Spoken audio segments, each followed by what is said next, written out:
Bueno, buenas tardes. Vamos a dar lugar a la primera ponencia de la tarde. El profesor Javier Hernández García nos va a presentar una ponencia titulada Incertezas alrededor de las reglas de exclusión probatoria.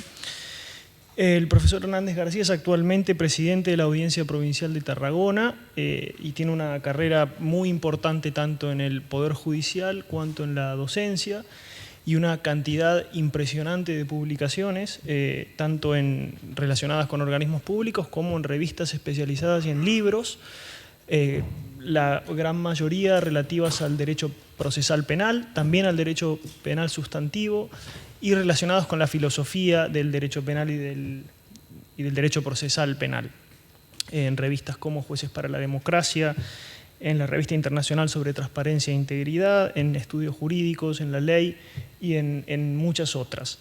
Doy simplemente lugar a la palabra. La ponencia será de entre 35 y 40 minutos, en lo posible, y luego tendremos 30 minutos para la discusión. Muchas gracias, profesor. Muchísimas gracias. Te ruego que hagas cumplir el mandato del tiempo, que suelo incumplir. Bueno.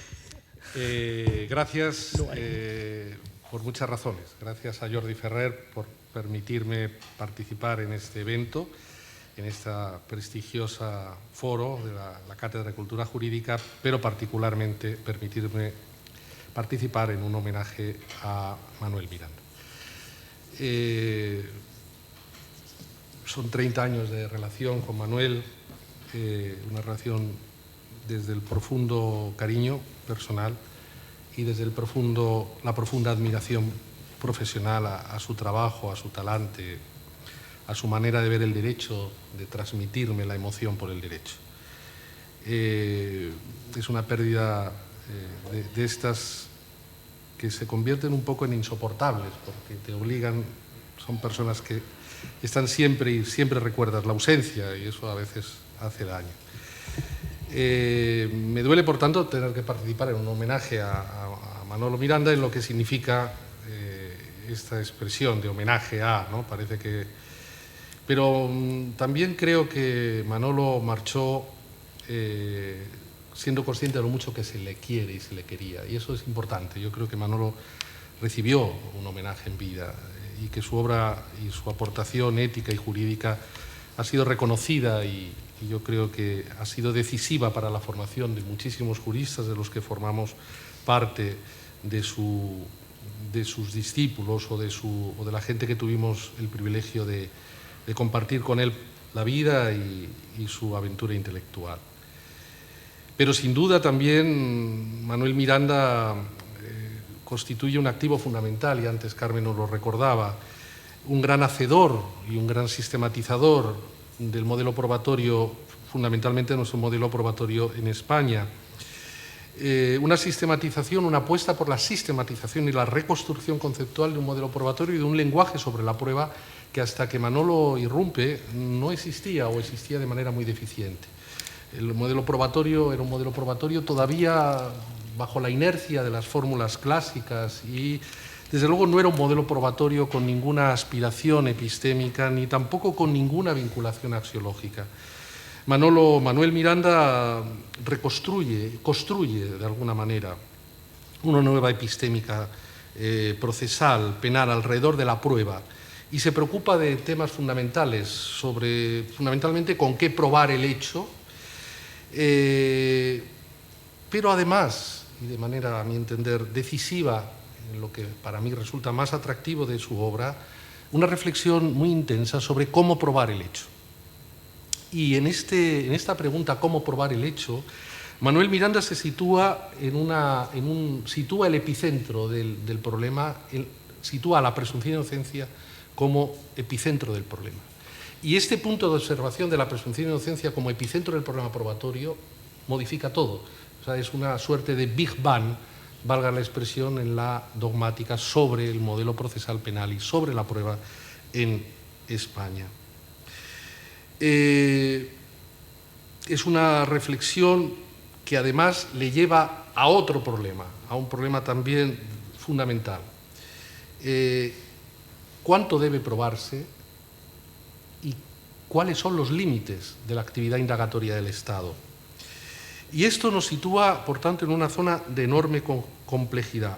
Es decir, nada más ni nada menos que preguntarse sobre los límites constitucionales, axiológicos, a la actividad estatal de persecución del delito y, fundamentalmente, de acreditación del hecho justiciable. Y esto, evidentemente, Manuel construye como una consecuencia necesaria de su primera aportación, la mínima actividad probatoria, construye como una deriva, insisto, de consecuencias necesarias, una aproximación fundamental sobre la ilicitud probatoria. Y es construyendo, además, o reconstruyendo categorías conceptuales potentes que en España no habían sido objeto de especial desarrollo. Fundamentalmente, la idea de las prohibiciones probatorias de Belling, con las que Manuel, de alguna manera, formula su obra. Pero como todas las grandes aportaciones de grandes juristas, la aportación de Manuel Miranda es, además de nutrirse de una propuesta conceptual rica, tiene un enorme valor prescriptivo, lo que le da también una particular singularidad. Y además, creo que es una aportación profundamente problematizadora, lo que le da aún mayor valor, yo diría que paradigmático. Gran parte de todas las cuestiones que muy probablemente esta tarde saldrán, tanto en la exposición de los que ocupamos en este momento esta parte del auditorio, como los que estáis en el otro lado, gran parte de los problemas fueron apuntados, sistematizados, muchos de ellos desarrollados por Manuel Miranda. Pero eso no impide, a partir precisamente de su elaboración problematizadora, plantearnos, a su vez, nuevos problemas y nuevos retos de reflexión. Y en concreto, las reglas o la regla de exclusión probatoria sigue estando sometida en los propios términos que Manuel Miranda diagnosticó y que desarrolló en 1999 y que tuvimos la gran oportunidad de ver cómo pudo finalmente, casi en el final de su vida y casi en los últimos esfuerzos intelectuales, cómo pudo ayornar su obra del 99 en el 2018 con una edición excepcional y creo de un valor importantísimo. La gran parte de los problemas que plantea Manuel en la regla de exclusión probatoria siguen estando sometidos a un intenso debate, a una intensa tensión. Tensión que afecta al porqué de la propia regla de exclusión probatoria, al cuándo de la regla de exclusión probatoria, a cómo funciona la regla de exclusión probatoria, respecto a quién puede activarse la regla de exclusión probatoria y, desde luego, con qué efectos debe aplicarse y operar la regla de exclusión probatoria. Estos problemas, insisto, son problemas nucleares, sustanciales, basilares, que Manuel apuntó, que Manuel desarrolló, pero que evidentemente Manuel nos ha dejado en el camino de la problematización. Y precisamente lo que intentaré en el brevísimo tiempo concedido, no porque no sea, digo porque es imposible prácticamente desarrollarlo con mínimo rigor, pero voy a intentar apuntar al menos, aunque sea en términos muy enunciativos, precisamente apuntar o reflexionar, insisto, casi en términos enunciativos, algunos de los graves problemas planteados.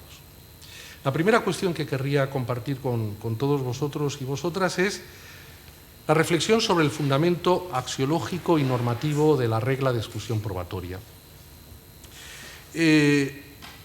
Sobre todo porque creo que es un punto de partida decisivo para poder evaluar los presupuestos de reconocimiento y de eficacia de la propia regla.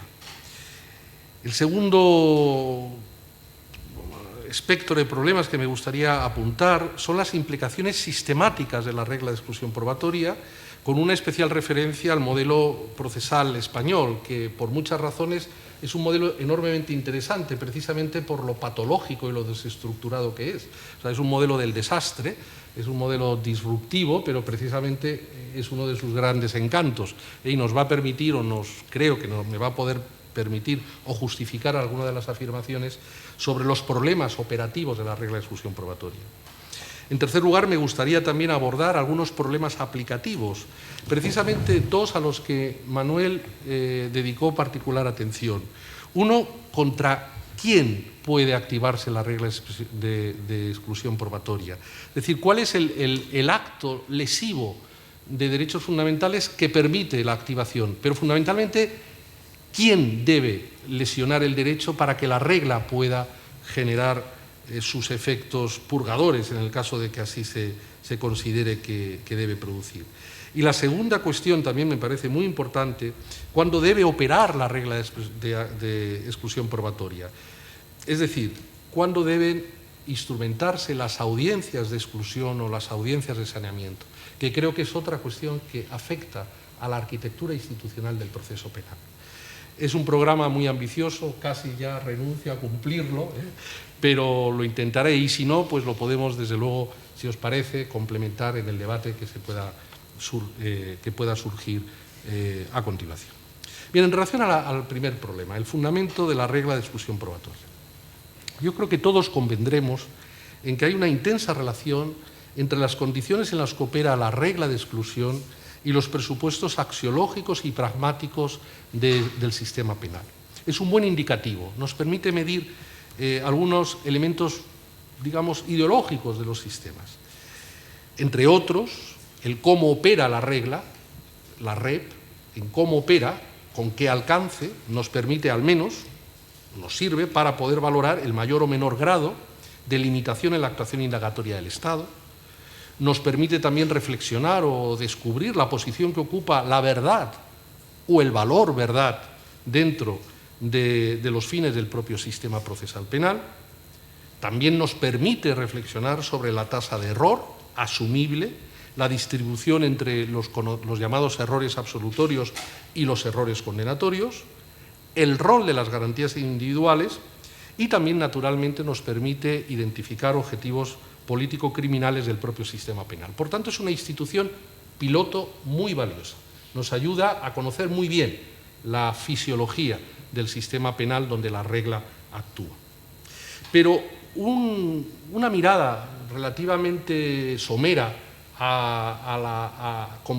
comparatística, es decir, una observación de cómo opera la regla en modelos procesales diferenciados, sea por región o por principios, nos encontramos con un panorama realmente muy singular. Lo primero que observamos es una profunda realidad, una profunda realidad de fraccionamiento, es decir, una casi imposibilidad ontológica de identificar un fundamento común a la regla de exclusión probatoria en los diferentes sistemas procesales. Por tanto, y eso comporta una casi imposibilidad de regulación armónica de la regla de exclusión probatoria en los diferentes ordenamientos regionales. Y esto adquiere una enorme dimensión, una enorme importancia simbólica en el proceso de armonización, por ejemplo, del proceso penal en la Unión Europea. Sabed que desde el año 2010 y a consecuencia de objetivos de armonización destinados a generar la mutua confianza y a favorecer la solidez o la implementación de lo que se llamó en su día, antes del Tratado de Niza, el tercer pilar, y ahora los principios de seguridad, justicia y libertad en la Unión Europea ha irrumpido de una manera súbita y muy intensa en el proceso penal de los países que conforman la Unión, con un mecanismo de unionización del proceso penal realmente intenso. Bien, pues en ninguna de las directivas de armonización existe ninguna referencia a la regla de exclusión probatoria como objetivo de armonización. Y eso me parece que se explica claramente por la imposibilidad o por la asunción por parte del legislador de la Unión Europea de generar estándares comunes de identificación conceptual, pero fundamentalmente de identificación de presupuestos de eficacia de la regla de exclusión probatoria. Solo encontramos una referencia interesante en la Directiva 2014/41, el artículo 11F, dedicada a la Orden Europea de Investigación, en la que dentro de las causas de denegación de la práctica de diligencias de investigación ordenadas por países de la Unión, el Estado de ejecución podrá denegar la práctica de esa diligencia cuando de su práctica pueda comprometerse las obligaciones asumidas por los Estados de la Unión en los términos previstos en el artículo 6 del Tratado de Funcionamiento de la Unión Europea y de la Carta de Derechos Fundamentales. En resumen, nada, es decir, una fórmula absolutamente abierta un cajón desastre en la que el propio legislador de la Unión Europea patentiza la imposibilidad de introducir una política de armonización en una materia como esta. Por tanto, y lo que no deja de ser, por otro lado, interesante cuando la mayoría de los problemas son problemas comunes. Es decir, lo que parece mentira es que la regla de exclusión probatoria actúe de una manera o de otra en diferentes realidades estatales en atención a los mismos problemas. Y eso no deja de ser un reto. Es decir, ¿por qué un país, por qué una realidad estatalizada responde de una manera frente exactamente al mismo problema? Y eso creo que... Pero incorpora también este fraccionamiento, incorpora otro problema, a mi entender, de mayor gravedad. Y es la enorme dificultad de confiar en lo que se conoce como el trasplante judicial de los grandes tribunales. Me explico. La propia Corte Europea de Derechos Humanos de Estrasburgo, en su aproximación a la regla de exclusión probatoria, o el propio Tribunal de Justicia de la Unión Europea respecto del problema que no se ha pronunciado todavía de una manera particularmente explícita, los módulos de evaluación del problema son tan diferentes, por ejemplo, a los que se utilizan en España, que será muy difícil que pronunciamientos del Tribunal Europeo de Derechos Humanos puedan generar respuestas comunes en los países que conforman el Consejo de Europa. Es decir, ni tan siquiera desde una actividad jurisdiccional de configuración de garantías procesales, yo no identifico ningún pronóstico optimista de que pueda llegarse ni tan siquiera a un lenguaje común en materia de exclusión de evidencias. Por tanto, plantea un evidente problema de futuro, un verdadero reto. Bien, ¿cuáles son, digamos, los modelos o los fundamentos de la regla de exclusión probatoria que podemos, a grosso modo, identificar?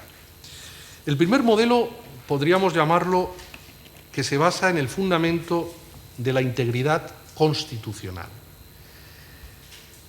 Se parte de una identificación de costes sustanciales derivados de la exclusión de evidencias necesarias o útiles para la acreditación del hecho justiciable, pero este modelo basado en la integridad constitucional considera o se parte de la idea presuntiva de que esos costes deben asumirse como una consecuencia de un sistema de prevalencia de los derechos fundamentales en la labor de determinación y de descubrimiento de la verdad por parte de los agentes públicos. Por tanto, la regla de exclusión probatoria para este modelo de la integridad constitucional es un mecanismo obligado de tutela de los derechos fundamentales vulnerados por la actuación de las autoridades públicas. Es una posición que, de alguna manera, se considera obligada o derivada de la posición preferente de los derechos fundamentales en el sistema constitucional y de su naturaleza de derechos inviolables, y, por tanto, de la necesidad institucional de no validar fórmulas que contradicen su efectividad. Por tanto, se parte de un imperativo de tutela. Pero además, como ha mantenido el Tribunal Constitucional Español, que se suma entusiásticamente en su primer arranque a esta fundamentación axiológica de la regla de exclusión probatoria, se considera que además es una deriva necesaria del derecho a un proceso con todas las garantías. Y que el aprovechamiento de una evidencia obtenida con violación de derechos fundamentales supondría una ignorancia inaceptable de los principios básicos de cualquier proceso compatible con los valores constitucionales. Y además comportaría una inaceptable consagración de la desigualdad procesal. Conceder a los agentes estatales ventaja para la obtención de evidencias comportaría también o supondría una violación de ese valor troncal del proceso justo y equitativo, que es la igualdad de armas. En el modelo constitucional alemán, que de alguna manera sirve de marco de referencia, y aunque no existe una regla de exclusión probatoria estricto sensu formulada, a diferencia de la que se dispone en el ordenamiento jurídico español en el artículo 11 de la Ley Orgánica del Poder Judicial, salvo el proceso penal alemán, que en el artículo 136 bis de la ordenanza sí que se previene una regla de exclusión probatoria cuando las declaraciones de la persona acusada hayan sido obtenidas mediante tortura, trato inhumano degradante, coacción o engaño. Es el único supuesto donde se consagra una regla fuerte de exclusión probatoria. Sin embargo, el Tribunal Constitucional alemán ha decantado la regla de exclusión probatoria del propio texto constitucional a la luz de los artículos 1 y 2 de la Constitución, considerando que la regla de exclusión probatoria es una consecuencia derivada o debe aplicarse o debe activarse cuando la obtención de la evidencia pueda ser calificada como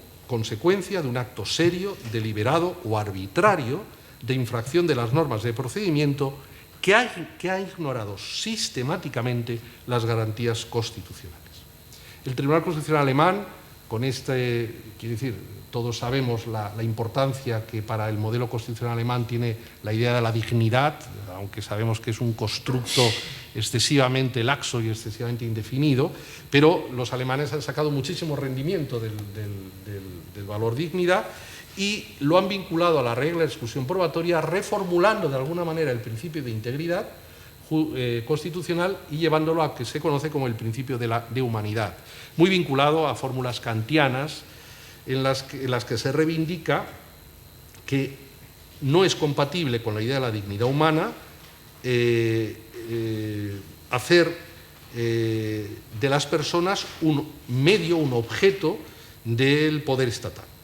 No se puede tratar a un delincuente de forma que se viole su pretensión social de valoración y respeto constitucionalmente garantizada, ni por tanto se le puede convertir en un simple objeto de la lucha contra la delincuencia. La dignidad humana no se lesiona por el mero hecho de que alguien sea sujeto de una medida de investigación, sino cuando el modo en el que se desarrollan esas medidas investigativas compromete básicamente la calidad del sujeto afectado, la calidad humana del sujeto afectado, ese núcleo irreductible que la dignidad humana permite oponer frente al poder público. Por tanto, para este fundamento axiológico de la regla de exclusión probatoria basada en la idea de la integridad, la verdad, la regla no limita la verdad. O sea, la verdad en puridad es un posterius que no se alcanza porque la regla actúa antes, actúa como mecanismo que neutraliza el poder arbitrario del Estado. La verdad, por tanto, no puede servir para legitimar lo ilegal. La verdad no puede alcanzarse a cualquier precio en la fórmula clásica del Tribunal Constitucional alemán. Pues si la verdad se obtiene a través de medios ilegales y se valida ese resultado, se crearía un incentivo a la violación y se crearía además un círculo vicioso, una justificación viciosa inaceptable.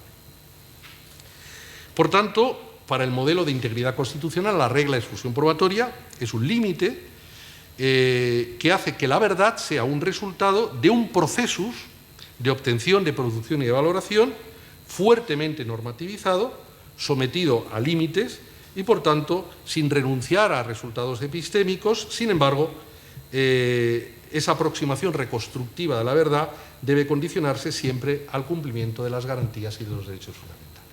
Este sería, digamos, el primer modelo, el primer fundamento a la regla de exclusión, al que se suman una buena parte de los países continentales, aunque después podríamos introducir matices, y yo creo que matices algunos muy sensibles, pero sin duda España estaría dentro de ese grupo de sistemas constitucionales en los que la REP, la regla de exclusión, formaría parte, es una deriva constitucional, forma parte, o sea, tiene estatuto jus constitucional. Italia compartiría en buena medida también este fundamento constitucional de la REP, Alemania en cierto sentido y Portugal también y de alguna manera Bélgica.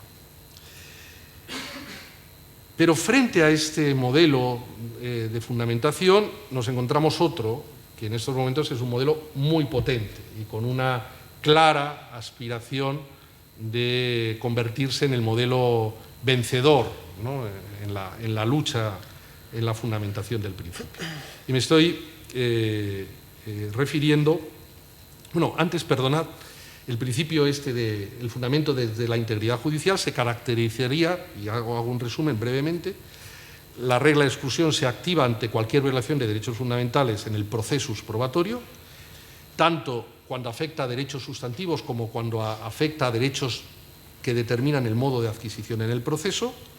El efecto se extiende a todas aquellas evidencias que tienen una relación causal, sea directa o indirecta, con la actividad lesiva del derecho fundamental. Este modelo optimiza la legitimación para invocar la regla de exclusión probatoria y, por tanto, no limita su activación a cuando el que la invoca sea el titular del derecho fundamental lesionado, por tanto, un tercero también puede invocarla.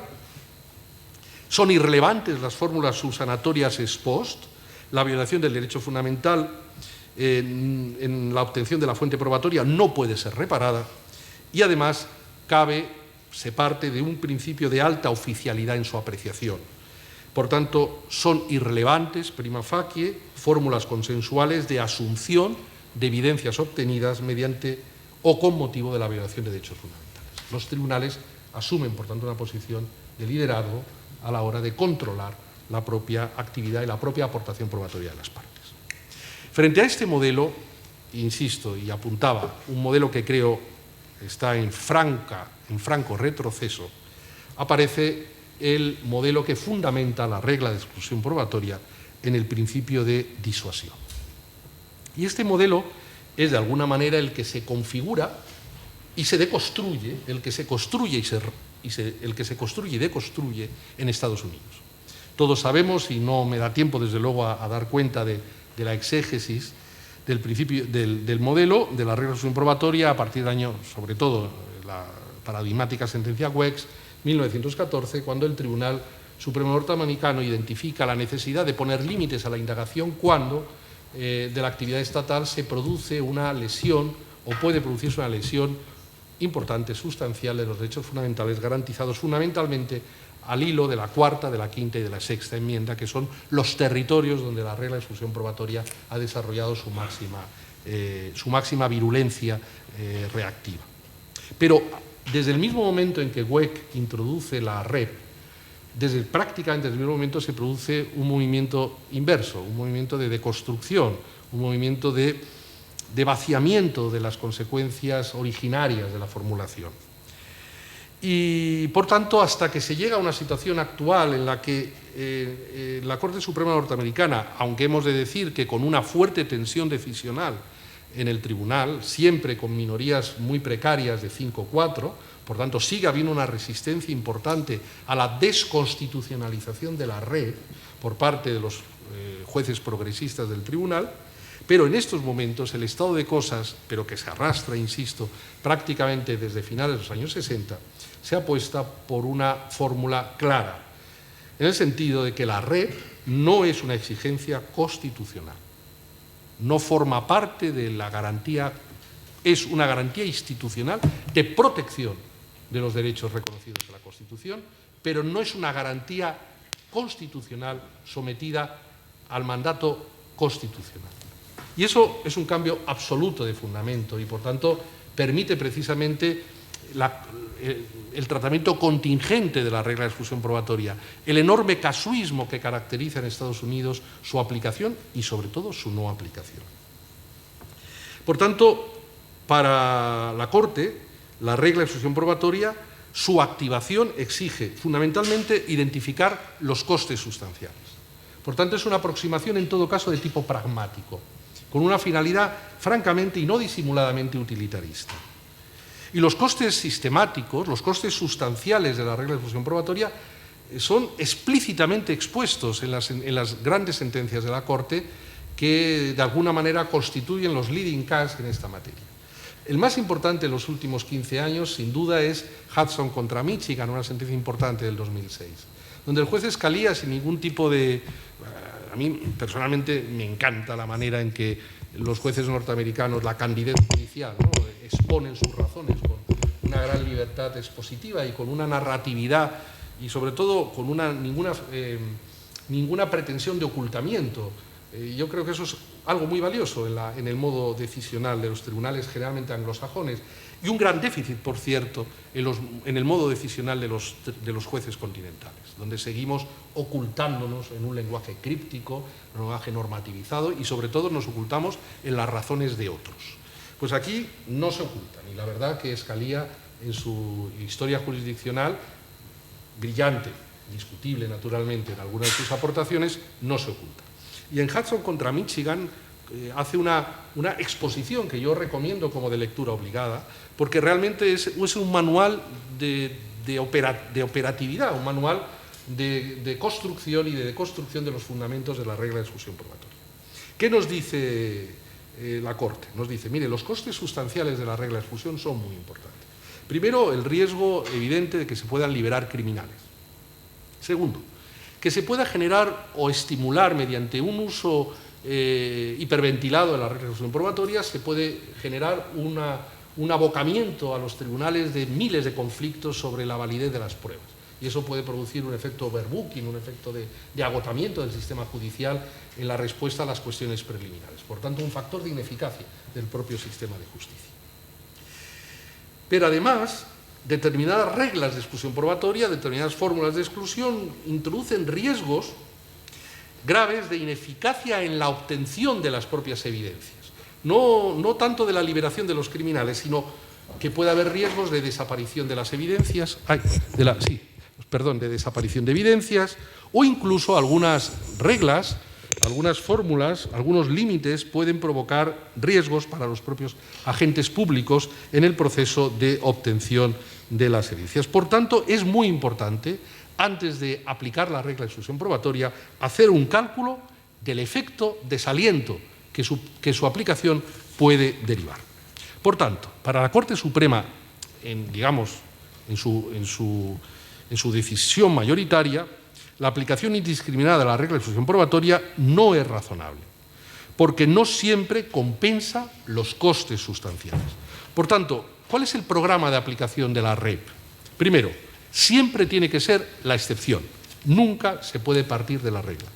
No puede basarse en la mera constatación de la violación constitucional de una garantía constitucional en el proceso de adquisición de la evidencia. Ni tan siquiera puede activarse aunque se identifique una relación causal material entre la vulneración y la obtención de la evidencia, tampoco puede activarse la REP. Es una condición necesaria, la relación causal, pero no es suficiente.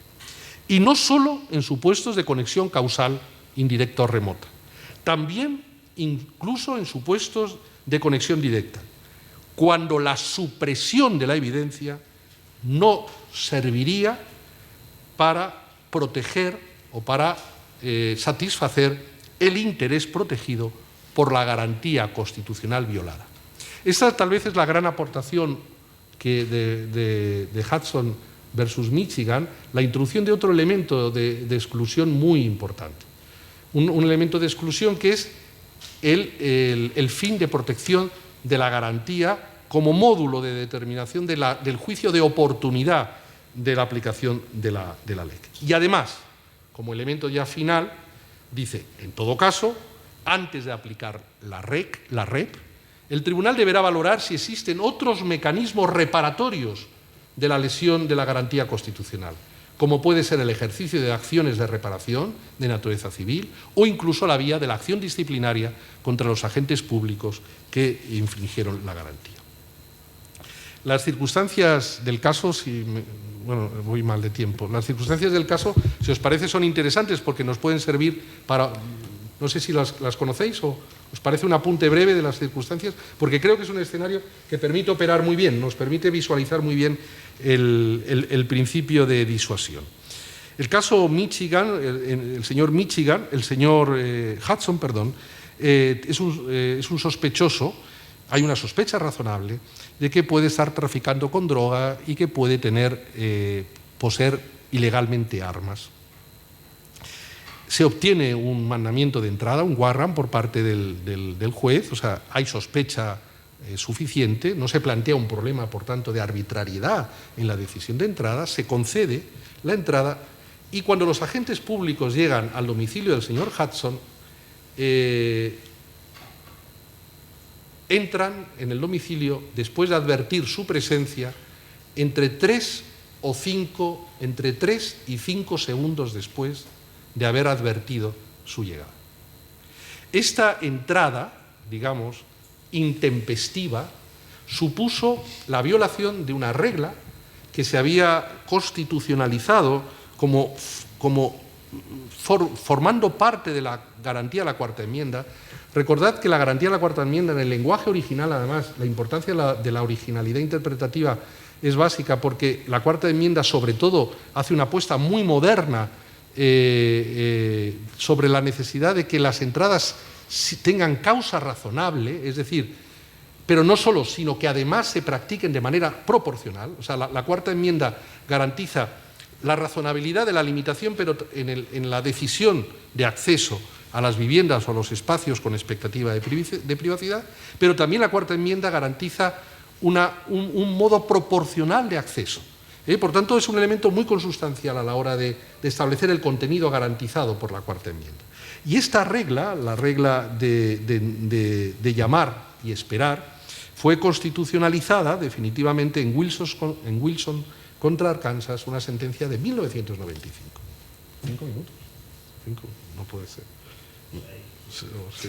Ya sabéis, yo como soy miembro de un tribunal, los abogados siempre dicen: y termino, señoría, cuando informan. Y siempre es mentira. Y termino, pero disculpadme. Bien, esta regla obliga a una regla que se crea, ya sabéis cómo se crean en Estados Unidos, es una curiosa conformación del derecho procesal, porque nace desde la realidad jurisdiccional y es el legislador el que va incorporando las reglas a las reglas federales. O sea, el legislador actúa siempre como una suerte de compilador de las propias reglas que han generado las prácticas jurisdiccionales. Y se había conformado una regla de llamar y esperar en que la espera debería prolongarse al menos 15 segundos.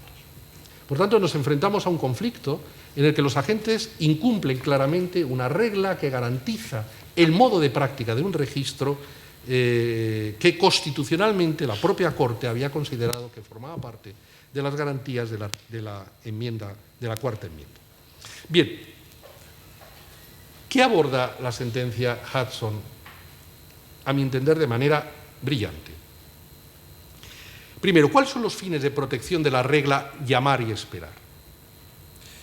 Los fines es la garantía de la propiedad, es decir, que no se produzcan innecesarias entradas violentas que provoquen roturas, que provoquen desperfectos a la propiedad privada. Segundo, garantizar la vida humana, es decir, evitar que ante el susto de la entrada en una casa el habitante o el morador pueda reaccionar de manera violenta mediante mecanismos de resistencia. Y tercero, la privacidad y la dignidad de los moradores, es decir, que la entrada súbita pues no te como diríamos acá, no te coja o no te pille en una posición no particularmente presentable, es evidente, ¿no? Una idea de privacidad vinculada a ese espacio, ¿no?, de ejercicio de tu libertad de estar en casa como quieres. Pero la regla nunca ha protegido, y eso lo enfatiza Scalia a mi entender, creo que tiene razón, esta regla no protege el interés de una persona a evitar que no pueda obtenerse la evidencia que se busca con una orden judicial. Además, esta regla tenía dos fuertes excepciones. Los agentes públicos no deben llamar y esperar cuando existe un alto riesgo previo, un pronóstico razonable de que pueda haber un riesgo de pérdida de la evidencia que se busca. Y segundo, cuando existe un riesgo de que los moradores puedan ofrecer resistencia violenta a la entrada policial. Son dos excepciones a la aplicación de la regla. Por tanto, en el caso Hudson, lo que el tribunal vino a afirmar es que, en todo caso, el valor de la disuasión depende de la fuerza del incentivo para cometer el acto prohibitivo. Y en este caso no había ninguna relación de ningún pronóstico de que realmente incumpliendo la regla pudiera generarse un sensible efecto disuasorio a la entrada de los agentes. Y además, y creo que también tiene razón, no se puede trazar una relación causal entre la infracción de la garantía llamar y esperar y la obtención de la droga y de las armas, entre otros casos, porque el registro tardó 5 horas, lo que patentiza claramente que no puede identificarse ninguna relación de causa y efecto entre el hallazgo de la droga y no haber esperado unos 12 segundos. Por tanto, considera que es prescindir de la evidencia iría mucho más allá del fin protegido con la garantía específica del llamar y esperar. Y, por tanto, en modo alguno, la REP podía activarse. Ahora bien, hay 4 votos particulares interesantes, de Breyer, de Souter, de Steven y de la jueza Ginsburg, en los que recuperan el discurso clásico, en el que dicen, no, oiga, es que usted no puede evaluar la eficacia, no puede establecer la relación causal a partir de lo hallado, sino que esto es una precondición de la entrada. Por tanto, la violación de una garantía específica constitucionalmente reconocida por el propio tribunal invalida, y por tanto ya no es un problema de causalidad, no es un problema de causalidad natural, es un problema de causalidad jurídica, y siguen reivindicando la eficacia potente de la regla de exclusión probatoria. Pero creo que esta posición, francamente, tiene visos de escasa prosperabilidad. En todo caso, como apunte, para que veáis las consecuencias inmediatas que se producen. Hay un artículo muy interesante que recomiendo su lectura, de Radley Balco.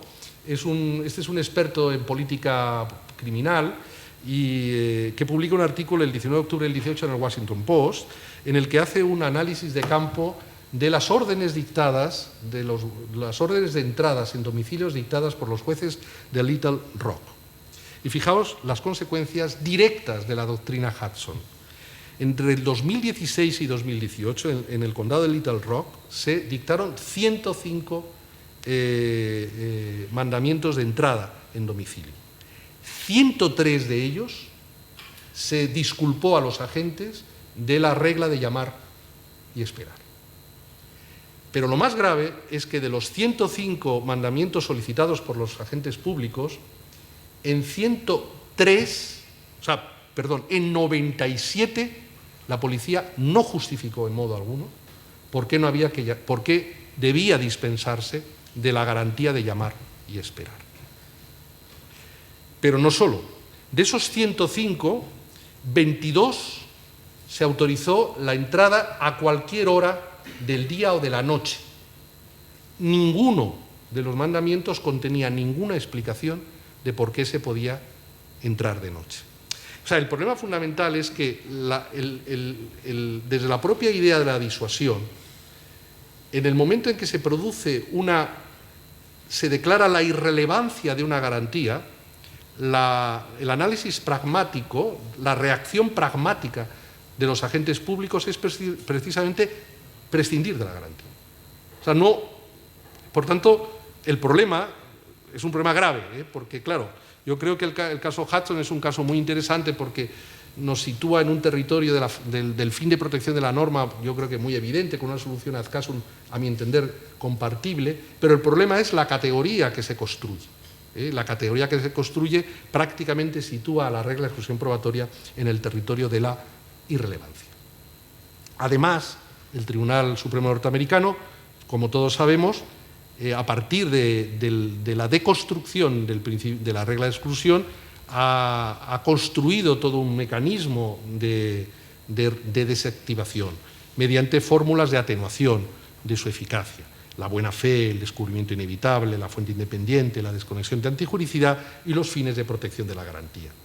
Los casos leading case que aparecen y que todos conocemos, interesantísimos, Nueva York contra Harris, un caso muy importante, en 1990, una persona es detenida en su domicilio sin mandamiento judicial, incumpliendo el estándar Payton. Bueno, Segura contra Estados Unidos, Ramírez contra Estados Unidos, es que sí, porque claro, iba a hablaros de un tercer modelo de fundamentación de la regla de exclusión probatoria, que es el modelo ponderativo, que utiliza el Tribunal Europeo de Derechos Humanos, que creo que es muy interesante, porque el Tribunal Europeo tampoco decanta del convenio. 5 minutos. Gracias, Jordi. El tercer modelo de fundamentación es el modelo ponderativo. El modelo ponderativo a que la regla de exclusión probatoria no aparece o no es una consecuencia necesaria del convenio europeo, no está dentro no es una exigencia constitucional y por tanto hay que estar a las consecuencias de la violación de los derechos fundamentales en la obtención de evidencias, las consecuencias que se deriven sobre el nivel de equidad en el proceso. Por tanto, el convenio no garantiza la regla de exclusión probatoria como respuesta específica del convenio, sino que lo que se tiene que medir es si la actuación ingerente de la autoridad, violando garantías constitucionales, compromete el nivel de equidad del proceso penal. Y esto, claro, sitúa el problema en un plano muy inestable. Obliga, en todo caso, a un análisis muy singularizado y, además, el Tribunal Europeo utiliza una metodología enormemente rígida. Primero, parte de que son los Estados los responsables de la aplicación de las reglas de exclusión probatoria. Por lo tanto, en principio, él no puede ser objeto de demanda delante del Tribunal Europeo una indebida o mala aplicación de la regla de exclusión probatoria. Eso no le incumbe al Tribunal Europeo de Derechos Humanos. Por tanto, parte del margen nacional. Y a partir de la identificación del margen nacional, el Tribunal Europeo somete a control la actividad ingerente en violación de derechos fundamentales y, para evaluar si se ha comprometido el nivel de equidad, utiliza los siguientes ítems. Resumo. Primero, el Tribunal se plantea: ¿se han respetado los derechos de defensa? Es decir, ¿ha habido posibilidades alegatorias de la propia nulidad de la evidencia obtenida? ¿Las evidencias obtenidas son fiables, aunque se haya violado un derecho fundamental? O sea, tercero, ¿cuál es el peso del interés público de la investigación? Cuarto, las necesidades de prevención especial y general en el castigo de la conducta objeto de persecución. Introduce el factor de la buena o la mala fe de los agentes infractores de la garantía constitucional y, además, introduce dos elementos que a mí me parecen sinceramente muy preocupantes: la intensidad o la calidad del derecho lesionado. Y aquí, frente al lugar común, ¿no?, un poco de la teoría ponderativa lexiana, de que todos los derechos fundamentales ocupan exactamente la misma prioridad axiológica y de que hay que establecer elementos, ¿no?, ponderaciones ad casum y escalas axiológicas móviles, el Tribunal Europeo de Derechos Humanos parte de una distinción en términos de calidad jus fundamental, por ejemplo, entre el derecho a la intimidad domiciliar y el derecho a la integridad física. Si las lesiones son de derecho a intimidad familiar, el nivel de reacción es menos exigible. O sea, la REP debe actuar menos. Sin embargo, la REP debe actuar más cuando la evidencia se ha obtenido con violación de la integridad física. Y son dos estándares muy diferentes. Por tanto, el Tribunal Europeo ha validado lesiones que en España no podrían tener ningún tipo de validación constitucional, en modo alguno, que, sin embargo, el Tribunal Europeo las ha considerado irrelevantes desde el punto de vista del compromiso de la equidad del proceso. Ha considerado que la violación, de acuerdo, ha existido, se ha violado el artículo 8 del convenio, derecho a la privacidad o a la intimidad, pero no se ha comprometido irreductiblemente el valor de la equidad del proceso. Sin embargo, se ha mostrado particularmente exigente cuando las evidencias se han obtenido violando la integridad física, entre otras cosas porque es una deriva, un imperativo categórico derivado de la Convención de Derechos de Naciones Unidas contra la tortura, el trato inhumano degradante, en cuyo artículo 15 obliga a los Estados a no aprovechar ninguna evidencia derivada de actos de tortura. Ahora bien, el Tribunal Europeo se ha enfrentado también a sus propios demonios y a sus propias tensiones políticas. Y sobre este tema está la gran sentencia Gavgen, ¿no?, que yo creo que plantea un reto, ¿no?, desde el punto de vista constitucional, porque Gavgen, en un supuesto de amenaza de tortura, el Tribunal Europeo validó las evidencias obtenidas indirectamente a partir de la confesión prestada por el autor del hecho bajo amenaza de tortura, considerando que la amenaza de tortura no tenía la suficiente entidad para entender que se había de alguna manera comprometido ese umbral de trato inhumano y degradante equivalente a tortura y que, por tanto, el Estado alemán no estaba obligado a prescindir de la evidencia. Aquí ya sí que me lo dejo, pero quería hablar de los tribunales penales internacionales, porque me parece que es un territorio muy interesante para evaluar cómo trabajan las reglas de exclusión probatoria en pactos convencionales, porque al final tanto la Corte Penal Internacional como los tribunales especiales, sus estatutos procesales y probatorios son consecuencia del pacto internacional y, por tanto, creo que son un territorio muy interesante para conocer cómo actúa la regla de exclusión probatoria, con unas soluciones realmente interesantes que van mucho se aproximan mucho a la idea de la ponderación y abandonan la idea de la integridad constitucional, y quería hacer una reflexión también sobre las críticas a la regla de exclusión probatoria derivadas de esa nueva metaepistemología procesal propuesta por Laudan y por Allen, que creo que también es un elemento muy interesante del debate, que tuvimos el gran privilegio de Jordi de tener su primorosa traducción, y que es yo creo que es un libro básico, el libro de Laudan, para poder... a los dos traductores, pues os doy la enhorabuena, porque creo que, primero, que es una traducción primorosa, y me parece que es una aportación muy importante a la cultura constitucional procesal de nuestra comunidad latinoamericana, porque creo que es un contrapunto muy interesante. O sea, creo que Laudan plantea grandes cuestiones que, desgraciadamente, no puedo... ¿Ves? He incumplido mi programa gravemente. Os pido disculpas por el exceso.